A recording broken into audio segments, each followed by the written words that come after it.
So for this week's game update, Pest Control has received some improvements to it.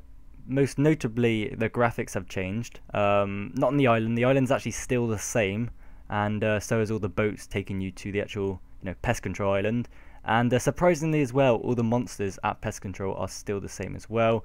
The only real change in the graphics is the walls, pretty much, and just the outside of the island. So it's got some like palm trees. It's got like a jungle theme to it now, which is, in my opinion, really cool. I do apologise once again that it isn't in HD. My computer can't run HD, so that's why I am playing in the current settings I have right now, which isn't actually low detail. It's more sort of in the middle. I have got some things turned on still, such as lighting detail. All I have that is turned off is just the textures, anti-aliasing, and bloom.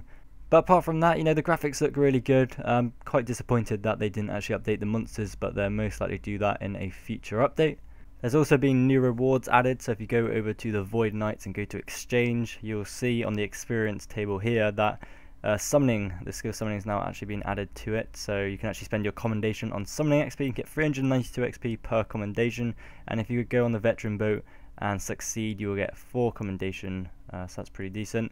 In the equipment, they've added a new sword called Jessica's Sword. This is a counterpart to the Karasi sword. It's level 75, actually has a melee crit with it of 1%. And it does require 350 commendations to buy it, which is quite a lot. I think I can, roughly get about 200 commendation every sort of 2 hours. So it's pretty much similar to a God Sword. But if you want to sort of go the cheap way, then you can go ahead and go for the Jessica's Sword.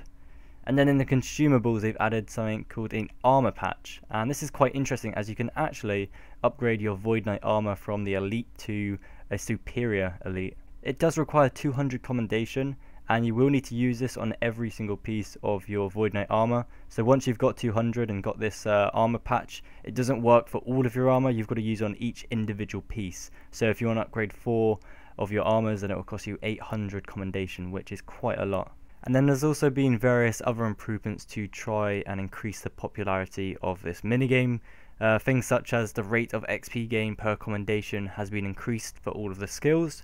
The packs that include seeds, minerals, and herbs now give you a selection of resources in various amounts, with a rare chance to get higher level resources. The waiting time to start a match has now been reduced to 3 minutes, and then there's also just been many smaller tweaks and fixes that have been made to make the game feel better than ever. But that's going to be it for this video, guys. Sorry it's relatively short, there's not been too many updates for this week, but I do hope you've enjoyed the video, and if you have, as always, make sure to throw a thumbs up. It really does help me out, and I'll see you in the next video.